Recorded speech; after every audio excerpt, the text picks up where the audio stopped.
Hello and welcome to Crosstalk, where all things are considered. I'm Peter Lavelle. A dangerous neighborhood, and it's only getting more dangerous. Syria's grinding civil war now involves a wide array of regional and global powers, all with their own agenda, including Israel. What are Tel Aviv's goals in this conflict? What are the risks of failure? And will anarchy be the only winner in the Syrian civil war?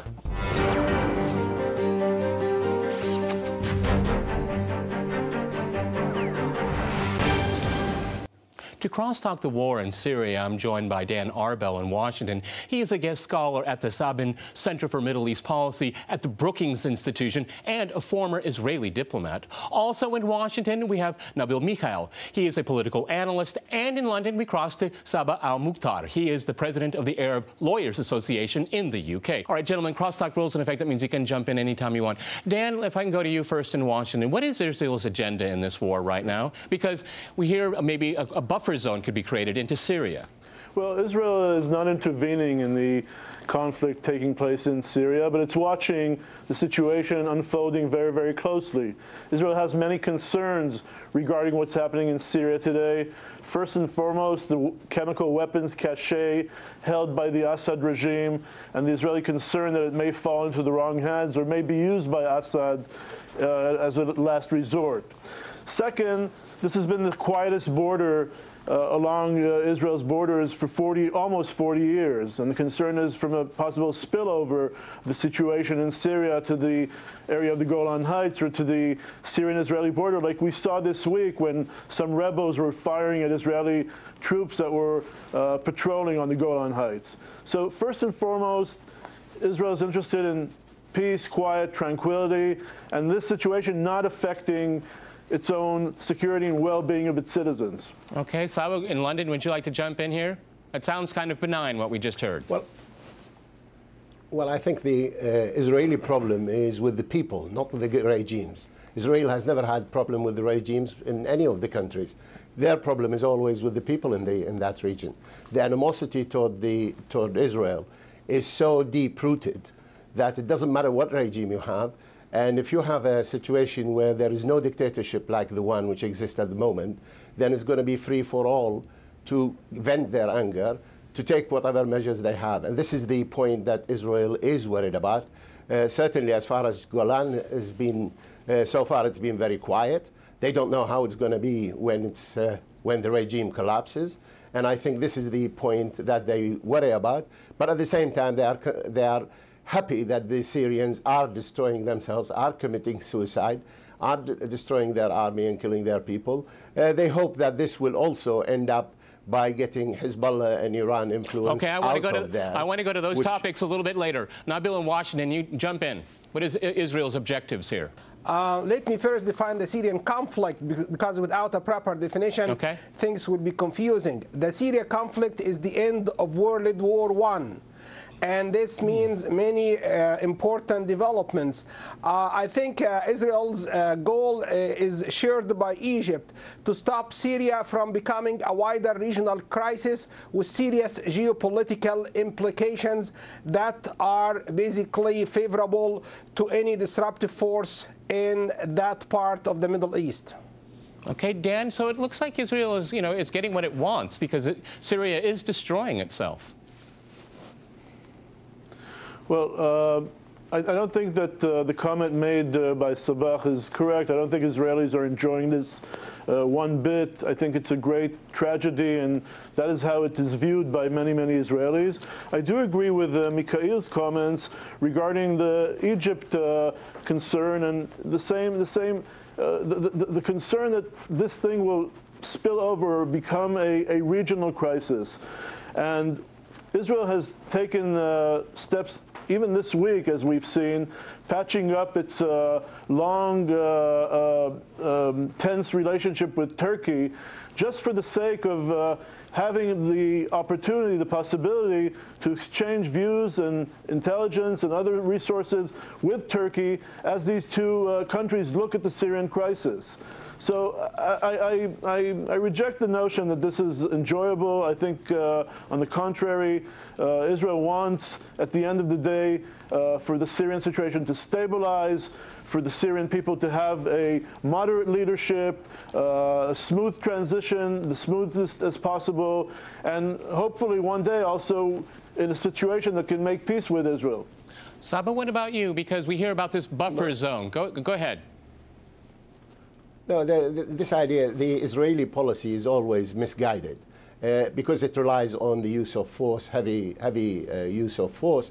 But at the end of the day, they talk about chemical weapons, and they know this is rubbish. It's not true. They talk about the Egyptian influence. They talk about Syria being a regional power. All these things are propagated by the Israelis. But their problem, the Israelis, they know that this is a state that has enemies all around it. And it is the animosity is with the people, not the regimes. You can change the regimes, you can have any regime you want, but at the end of the day, that is exactly what they are going to end up with. They are living in the wrong neighborhood. Their place is somewhere else, probably maybe in Europe or some in the States or somewhere or another, because they are unable to cope with the situation, having done what has been done, i.e. you have expelled the Palestinians there who are scattered all over the Arab countries, and now those people have empathy and sympathy with the Palestinians, and therefore you have this animosity. And this is not going to change with the change of the regime or the government or the type of government. And indeed, the Middle East is all geared against U.S. policy, because the U.S. policy has been so partial toward Israel. Even when we had Obama there the other day, he did not say any of the things that he should be saying. He tried to play his domestic politics, but as far as the region is concerned, he has not done anything. His visit was not welcomed by the Israelis. It was not welcomed by the Arabs. And everybody feels that they don't know why he came, for what reason. Even on the Syrian front, the U.S. has so much trouble, both economically, politically, and militarily, that it is unwilling and unable to intervene in the Syrian situation. It's happy that the Europeans are making the right noises, making the Qataris pay money and send weapons, and Turkey receiving refugees. So the policy of Israel, supported by the Americans, is the one which is creating this trouble for Israel, as well as, obviously, the people in the region. This is not going to change with Assad changing, whether you have a regime of Assad or Islamist or whatever other terminology is used. The idea that somehow Israel is actually concerned about having a democratic, stable regime. Of course, this is a term used for having a government that is going to be the same as the Assad government when it comes to the Israeli situation, i.e. do nothing about the Israeli situation, stop the people from fighting them. And this is not going to change. I think this is going to change, whereby whatever happens, the regime that is going to come is going to make Israeli life more difficult, and Israel is going to have to take harsher measures on Syria and the neighborhood. Indeed, in Lebanon, the Israeli we'll talk about generals Lebanon are in a second. the idea of Nabil, do you want to jump in there and react to what we just heard? Go ahead. Thank you. Let me again focus on the regional perspective, because this is not just one nation state trying to articulate its raison d'etat. You have to realize that also America is involved. So what is the national interest of America in that sad situation? I think it will be two things: bureaucratic, and in this case you'll have the CIA getting involved and arming the rebels, and the United States media is acknowledging this. This is no secret. Second, presidential leadership, and this is the biggest test for Obama. Is he going to act statesman-like, or is he going to shiver and procrastinate as usual? What kind of decisions will Obama do? What kind of arrangement will he make with the leaders of the Kremlin in Moscow?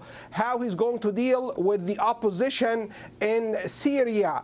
So these are are very important questions. So far, I think Obama is happy to see the CIA getting into the conflict because he could not have overruled them. He objected to arming the rebels, but the bureaucratic interests, the Pentagon, the CIA, prevailed over him. So the question now is how is he going to direct the CIA effort in Syria against the backdrop of the war in Afghanistan with the war against terror and others. So it's a very, very tough test for Obama, and he should get more involved and more engaged in Syria. Otherwise, it could be detrimental to his presidency if things deteriorate. Okay, Dan, should there be more Western intervention in Syria? Yeah, but before I answer that, I also want to relate to what Sabah said earlier. Totally false claims that are not even worth mentioning. But still, Israel has peace with Egypt. Israel has peace with Jordan. Israel is on the verge of reestablishing negotiations with the Palestinians. Of course, if a Syrian responsible regime comes into power, I'm sure that Israel will be interested in engaging in a dialogue to see if peace is possible. I do agree Israel is unable to deal with its own population. What are you talking about? I do agree with Nabil's comments regarding Nabil, about the U.S. role in this. I think it's absolutely critical and essential that the U.S. steps up its efforts, aiding the opposition, supplying the opposition with even greater supplies and funding than it's already been giving, coordinating activities. All right, before we go to the break, Saba, you get 20 seconds before we go to the break. But you know, the USA wants a designer-made opposition. They want a particular opposition that is going to be their opposition. They cannot be, for instance, from al-Nusra. They cannot be from Al-Qaeda. They cannot be Islamist. They cannot be Shiite. They cannot be with Hezbollah. They cannot be with Iran. So they want to change the regime, but they want to designer-made regime. All right, gentlemen, I'm going to jump in here. We're going to go to a short break, and after that short break, we'll continue our discussion on Syria. Stay with RT.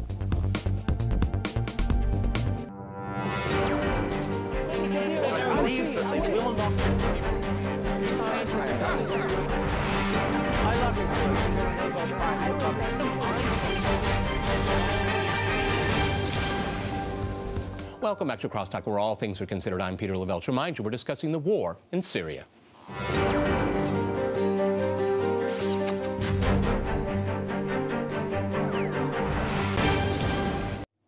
Okay, Dan, if I can go back to you in Washington, a lot of people will say Israel's more interested in Hezbollah, for example, or Iran, not really the Syrian people. Not at all. You know, well, first of all, again, Israel shares and sympathizes with the agony the Syrian people are going through. That's first and foremost. Second of all, of course, when you look at the situation on the northern front, there's this triangle of Iran, Syria, and Hezbollah. Not all sides of the triangle are equal in size and in power, but of course, when you look at the overall situation, Hezbollah is weakened by this recent crisis, and Israel is interested, and has always said that it's interested in seeing the Syrian-Iranian alliance somehow being either diminished or even sort of a disassociation between Syria and Iran. And as we look at the prospects of this Syrian crisis unfolding, then one of the options, of course, is there are different scenarios there, but one sure scenario is that Iran-Syria relations will diminish in their warmth, in their intimacy. And so that's, of course, as you look at the situation, this is something that Israel stands to benefit from, and Israel hopes that this will be the case. But I wouldn't equal it to the agony of the Syrian people. Okay, Nabil, what do you think about the angle of Hezbollah, Iran, in the civil war? This is very important, and you have to ask this question to the leaders in Israel. Can Israel fight two wars at two different fronts? I think either Israel has to confront one of two, either Syria or Iran.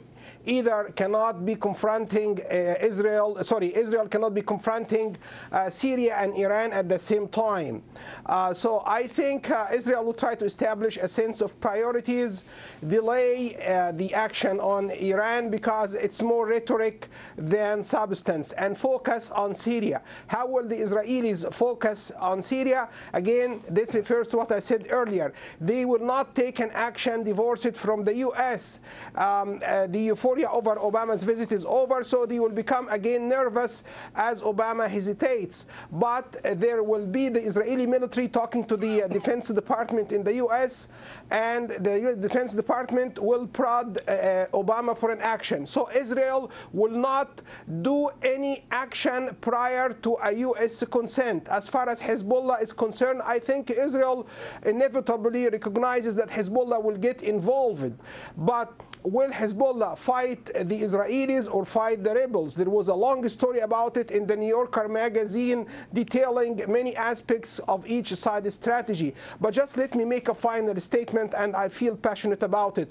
There is a big mistake committed here. Chemical weapons will not be used in the Syria conflict because it would mean the suicide of the perpetrator.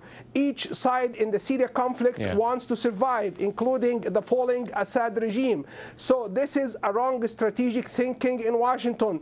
Chemical weapons are the last factor to consider. Conventional warfare are the dictates of the conflict. Please pay attention to it, whether you are in Damascus, whether you are in Moscow, whether you are in Washington or any place else.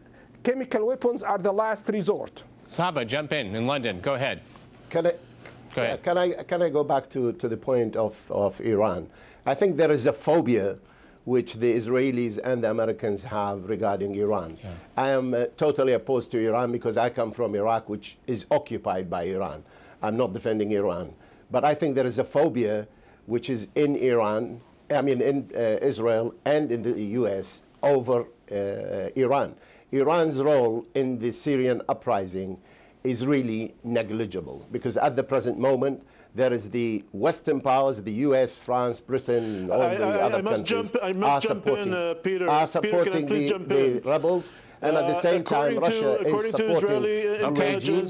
But at the end of the day, you have this phobia of Iran that everybody in Israel and in the USA cannot think of anything other than through the prism of Iran. Iran has nothing to do with the uprising in Syria. Point taken. Point taken. Rubbish, which is the media being peddling it. Because if you attempt to put anything toward Iran, everybody in the West begins to feel threatened. This is just like the use of Qaeda and Bin Laden. You can accuse anybody anything. Okay. So at the end of the day, I think certainly the effect of the Syrian revolution will be to weaken Hezbollah, because at the present moment the contact between Iran and Hezbollah is through Syria, and that is where the point that is going to be weakened. However, I think Israel knows what Hezbollah can do. Israel cannot afford to lose civilians, and civilians will be lost if there is an intervention if there is a conflict between Hezbollah and Iran. That is in no way I'm defending the Iranians, but I think there is a misconception which is purposely done by putting Iran into the picture. But certainly I think at the present moment the immoral position of the West toward the Syrian conflict, because everybody talks about wanting to protect the people, wanting to give them freedom and democracy, and at the same time they are pouring petrol on a fire. Okay. When you arm people, no people can fight an army. Dan, go ahead, jump in. Yes, first of all, we have the Iran nuclear issue, which is considered a threat not only by the United States and Israel, but by the entire international community, by the IAEA, and the United Nations Security Council, and many other countries around the world, and we cannot ignore that. Then, when you talk about the Syrian situation, there are over 50,000 Iranian IRGC, Iranian Revolutionary Guard representatives in Syria, growing in number. Syria is being supplied, the Assad why do they regime is need being people? supplied You weapons think Syrians cannot fight, they have to by the import Iranian people? regime. Well, what kind of a talk is this? By saying that Iran is not Syrians don't need to import Iranians or other Syrian ones. situation, it's false. You're just, it's not true. Then we cannot ignore the fact that Iran is very much sees Syria as a battleground between the Iran that wants to promote the Islamic Revolution and other forces who are trying to contain it. And this is exactly what Iran is doing. It's using Syria and it's supplying the Assad regime, maintaining it looks like everybody's using Syria. Everyone's using Syria. Nabil, go ahead, jump in. Let me again emphasize one point. If Hezbollah gets in, what kind of methods of warfare will it apply and who the target is? I believe the conflict in Syria centers over roads and highways, something similar to the 1948 conflict. And basically, Assad moves his troops inside big roads in cities. If they are including Hezbollah, that's a factor. That's a strategic military factor. But also the highways among Syrian cities and the highways linking Syria with the surrounding countries. These are the domains, the terrains where Hezbollah, the rebels, possibly Israel or the Syrian troops loyal to Assad are moving. So this is the landscape of the battle. They are going to be shooting at each other. The helicopter will define the strategic outcome of the battle. So the question is, does Hezbollah own helicopters that can have maximum logistical capabilities? Assad does, and I'm quite sure that he would be receiving very important technical information and operational experience from his Russian military advisors. So you have to define how Hezbollah will get in. What I fear is that there will be hostages. There will be people, armed personnel taking hostages, prisoners of war, POWs, and that can increase the maximum bargaining power of each side. If Hezbollah capture Israelis, that could be detrimental for the Israelis. If, on the other hand, if the Israelis capture Hezbollah fighters or even Iranians, that also can become more complicated. So the fight will center over the factors that are relating to the type of warfare Syria will experience. And this is why I'm saying that the Obama administration has to be more serious about the Syrian conflict, because it is deteriorating and we are witnessing different methods of warfare that really could complicate the situation a great deal. But the U.S. administration cannot do anything anymore. At the present moment, the U.S. administration has lost heart for war. They have a problem already in Afghanistan trying to pull out. They pulled out of Iraq. They have an economic quagmire. The idea that somehow they get involved in another war, because we've seen, even on Libya, they've hired this war to NATO because they couldn't afford to do that.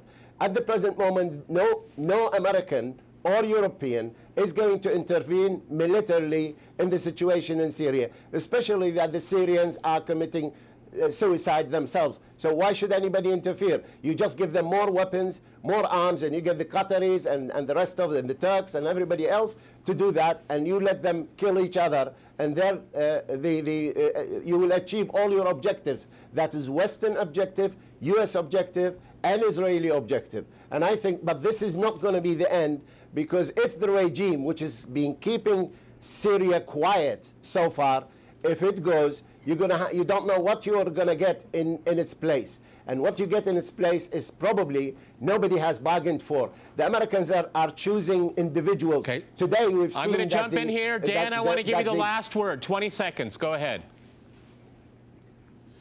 Well, first of all, Israel is not going to intervene, as Nabil said, not in Lebanon, not in Syria, unless provoked. We've seen Hezbollah, as I said, weakened. We've seen it conduct activities outside the region in places like Bulgaria and other places. And I think that right now, the best thing to do is, and I do agree that chemical weapons will be the last resort, but one cannot rule out the use of chemical weapons by any of the forces that are in play now in Syria. All right, gentlemen, I have to jump in here. Fascinating discussion. Many thanks today to my guests in Washington and in London, and thanks to our viewers for watching us here at RT. See you next time, and remember, crosstalk rules.